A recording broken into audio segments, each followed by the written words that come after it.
Ever since the time Namco realised originally naming Pac-Man Puckman would get teenagers crudely created with a Sharpie pen, there's always been an issue with the moniker of certain video game mascots.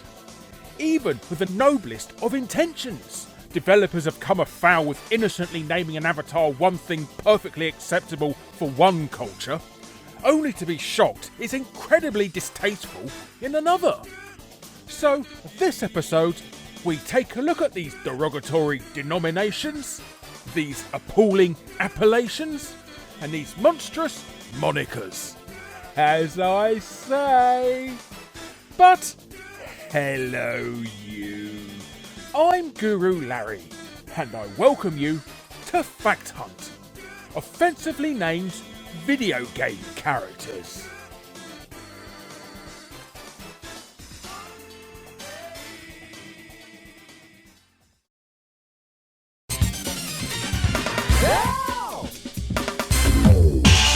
Power Stone, Capcom's seemingly now abandoned gem. Well, at least at the time of writing.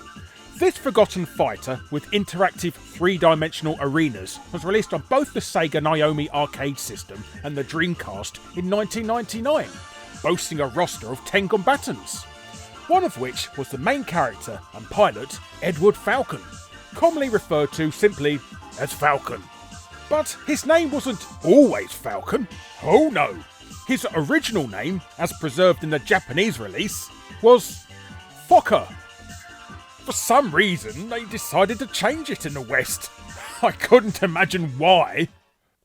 The name Fokker appears to be in reference to the fact Edward is, evidently from his attire, a pilot, and flies a plane called the Hockenheim, which shares its name with a town in southwest Germany.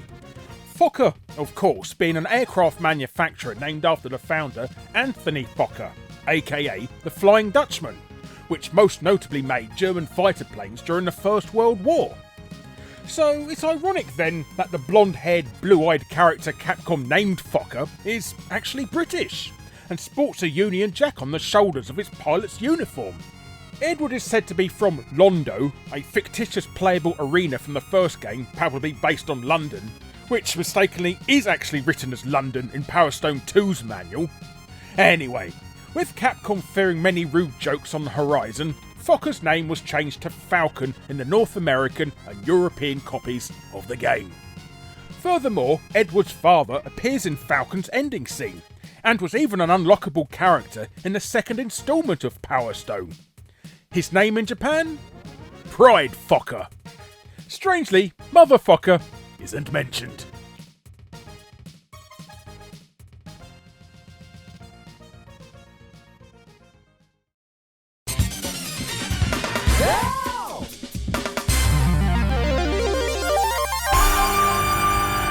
Released in 1994 for MS-DOS, Jazz Jackrabbit was a colourful 2D platformer heavily inspired by Zool and the Amiga and the surrounding mascot mayhem of the 90s.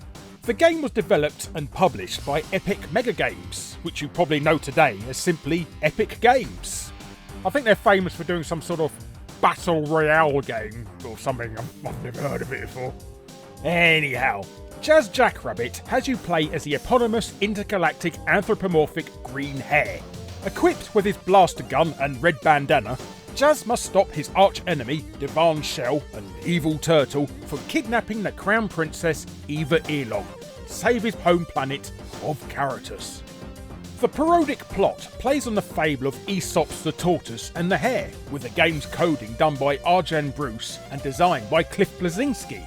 The popularity of the game, largely attributed to its fast action gameplay, quality of graphics and bass-fueled soundtrack, later propelled Cliff to work on games such as Bulletstorm and the Unreal and Gears of War series. But more immediately the success, including the award of Arcade Game of the Year in PC Format magazine, led to a jazzy new sequel, Jazz Jackrabbit 2 in 1998. The second outing introduced a furry little friend, Jazz's younger brother in fact. His name was Spaz. And therein lies a problem. You see, the word spaz, specifically in the UK, is a shortened form of an offensive term for the disabled. And it wouldn't be the last time it's controversially been included in a game. On the 29th of June 2007, Ubisoft ordered a complete recall of their Nintendo DS game Mind Quiz Your Brain Coach in the UK after a woman from Belfast with family members suffering from cerebral palsy reported that after failing a section of the game, it outrageously labelled her a super spastic. And famously, Nintendo recalled the UK version of Mario Party 8 for the Wii on the 13th of July that same year, a mere 2 weeks after Mind Quiz was pulled from the shelves, after a Magi Cooper astonishingly blurted the line, "Turn the train spastic." The offending term was replaced with the word erratic, and the game was re-released on the 3rd of August. Anyhow, as for Jazz's sibling, this was a creation of Nick Stadler, an artist and animator employed by Epic Mega Games late into the first game's development, whose cartoonish art style proved central to the series. Out of sheer frustration with the sequel's many development issues, Nick began jokingly experimenting with drawings of Jazz, initially naming his new crazed creation Spaz Slackrabbit. However, it was amusing enough for the team to adjust his surname and actually add him to the game. There was no recall this time, however, as Spaz Jackrabbit 2 was seen fit for inclusion, name and all, in the game's Jazz Jackrabbit 2, a 2002 reboot for the Game Boy Advance by Game Titan and Jaleco, and a planned Jazz Jackrabbit 3, aka Jazz Jackrabbit 3D, Adventures of a Mean Green Hare, for the PC and PS2. Unfortunately, this third entry saw development halt in May 2000 and thus never came into fruition.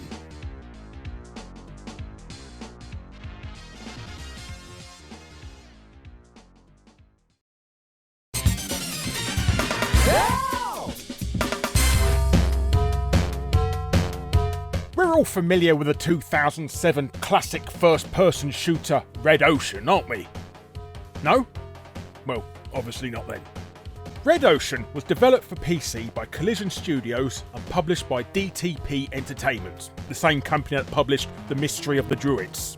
You know, that game with a hilariously horrified face on the cover, before DTP officially became insolvent in 2012 and sold a number of its licenses to Nordic Games, which of course later became THQ Nordic. Anyhow, running on the Gamebryo engine, previously called NetImmerse before its name change in 2003, the premise of Red Ocean is that a new source of energy is being discovered on the seabed, and your objective is to dive deep down and thwart a terrorist organisation which plans to use it to create a weapon of mass destruction, thus saving the world. So basically, you run around shooting people until the game ends. Whilst the unoriginal nature of the story may render it forgettable, the hero's name is certain to stick in the mind.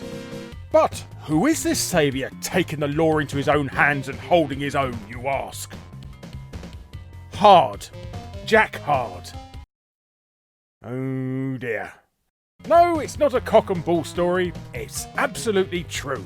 Although the name Jack Hard suggests a white ocean, as opposed to a red one, given the game's plot, it's likely the developers simply resorted to generating what they perceive to be the most generic terrorist hunting action movie hero name possible. Then again, who knows? Maybe they were trying to pull a fast one. Especially considering the terrorist organisation in question is named United Arms, and Jack Hard himself, being a diver, is literally a seaman. Ironically, Red Ocean isn't very hard at all, and can be beaten single-handedly. Pun intended, in case you're wondering. But with a name like that, Jack Hard has it rough. I'll get the coat.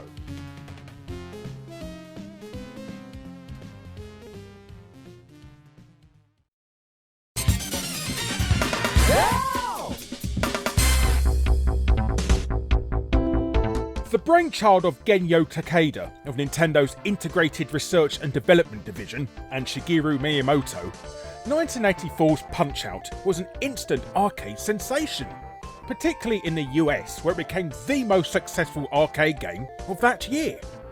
Notably, it was also the first project of the now legendary composer Koji Kondo, having only recently been employed by Nintendo. With the home console adaptation Mike Tyson's Punch-Out for the Famicom and NES landing in 1987, followed by sequels and spin-offs, the series, however, virtually has an entire roster full of national stereotypes. For instance, Glass Joe, a play on Glass Jaw, is a baguette-loving Frenchman with overwhelming cowardice, holding a record of 1 win and 99 losses. Whilst von Kaiser is a mustachioed, militaristic German strongly resembling Germany's last emperor, Wilhelm II. The name von Kaiser translating to of or from emperor. Add Don Flamenco to that list, a rose-wielding Spanish bullfighter who enters to the theme of the Carmen Overture, Carmen being an opera set in southern Spain, which incidentally has a character named Don Jose in it, and one can be forgiven for concluding Nintendo seemingly crammed in as many generalisations as possible to concoct their combatants. But as we're specifically looking at names this episode, allow me to highlight the main offenders. First up, Italian boxer Pizza Pasta. Yeah, only serving up in the arcade original, Genyo reasoned in a 2009 interview that the name was given as it meant that he sticks around and is hard to beat, with then Nintendo president Satoru Iwata stating, "Like the way cheese on pizza is sticky." Yeah, got nothing to do with him being from Napoli then. Plus, debuting in the Super Punch-Out arcade was Bear Hugger, a Canadian lumberjack who loves maple syrup, hockey, and saying, "Hey?" I wish I was joking. More, you ask? How about Tokyo-born Piston Honda, a name presumably derived from the association of the Japanese with car manufacturing? This theory is supported by Doc Lewis, Little Max's coach, in the 2009 Wii version, where he motivatingly belts, "This sucker needs an oil change," and "It's time to say sayonara. This sucker is overheating, baby. Let's send him to the scrapyard." Piston's opening music is the traditional Japanese folk tune, Sakura Sakura, while he also randomly blurts out the words sushi, kamikaze, and Fujiyama between bouts, just in case you hadn't comprehended that the fact he's Japanese yet. Curiously, Piston went through a couple of alterations between the NES and Wii outings. The writing on his NES headband translates to Japan's #1, while the Wii has it shortened to simply #1. More strikingly, however, his surname has changed from Honda to Hondo, likely to make certain they avoided any potential headaches from the namesake Japanese car manufacturer. But, wait for it, arguably the most infamous offending name of them all, Russian boxer Vodka Drunkinsky. The tallest character with a confirmed height at 6'6" and introduced in 1984's Super Punch-Out arcade, Vodka was influential in ranking Punch-Out the 4th most racist video game ever on OneUp.com. However, the red-tinted Russian was soon rebranded to Soda Popinski, removing the alcoholic name and marginally mitigating the Russian racism somewhat in his next appearance in Mike Tyson's Punch-Out and thereafter. There's even a real-life bar in San Francisco named Soda Popinski's in his honour. Did the thought ever cross Nintendo's collective minds that cramming in a multitude of stereotypes might just be a little offensive? Anyhow, that's enough Punch-Out for now. I've bitten your ear off enough already.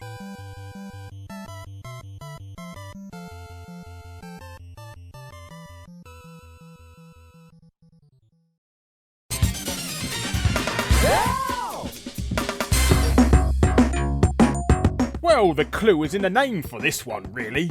Released for the Super Nintendo in June 1995, Pac-Man Marlon was a platformer where you played as 2 diabetic elephants. Yes, seriously. The aim of the game being to aid and teach children about the wonderful world of diabetes. Developed by WaveQuest and published by Raya Systems, Pac-Man Marlon was merely one of many educational games on the SNES from Raya. The others being Bronchi the Bronchosaurus, about asthma, Captain Novolin, another diabetes tale, and Rex Ronan, experimental surgeon, about smoking. Anyhow, for those unfamiliar, The P word is a derogatory term used mainly in the UK as well as some other European countries as a racial slur against those of Pakistani origin, or South Asian people in general. Pouring more fuel on the fire, the South Asian population, according to diabetes.co.uk, are statistically 6 times more likely to develop type 2 diabetes than Europeans, adding another dimension to the potential controversy of the character's name in a game about the condition. So it's fortunate then that Packy and Marlon only saw the light of day in North America, as a sail across the pond may well have caused a few problems in British school playgrounds. That said, there did still exist a real Packy the elephant, born in Oregon Zoo, Portland in 1962, passing away in 2017, and made famous for being the first-born elephant in the Western Hemisphere for 44 years. The story resulting in a 2011 book entitled Packy and Me. And there was, of course, Pac-E-Derm, the enemy elephant in 1997's Yoshi's Story for the Nintendo 64, the name being a pun on the now obsolete term pachyderm, meaning animals with thick skin and hooves, so particularly elephants. And let's not forget the lost PS2 Pac-Man inspired mystery of a game that never was from Phoenix Games, titled Packy, which I'm sure would have been excellent because Phoenix Games. What's more, in the world of Bubble Bobble, Packy is the name of the recurring robotic cat, first appearing as the second opponent in Buster Move 2, named Puzzle Bobble 2 in Japan, and playable as a secret character in Buster Move 4. And speaking of 4s, there was, of course, Patrick McReary of Grand Theft Auto 4 fame, referred to throughout the game as Packy, the name being an Irish form of Patrick, but also raising a few British eyebrows in particular. Then again, they have allowed you to beat a lady of the night to death with a grossly oversized purple adult toy down a dark alley to get your money back, so maybe McReary's moniker fell between the cracks in Rockstar's what could possibly cause offence department.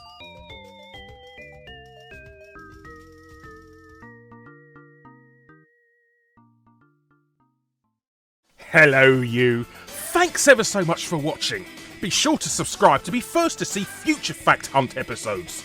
Click on the bell if you already are to make sure you're notified, and be sure to check out my other episodes. And if you want to be super awesome, check out my Patreon. But thanks again for watching, and until next time friends, I'm missing you already.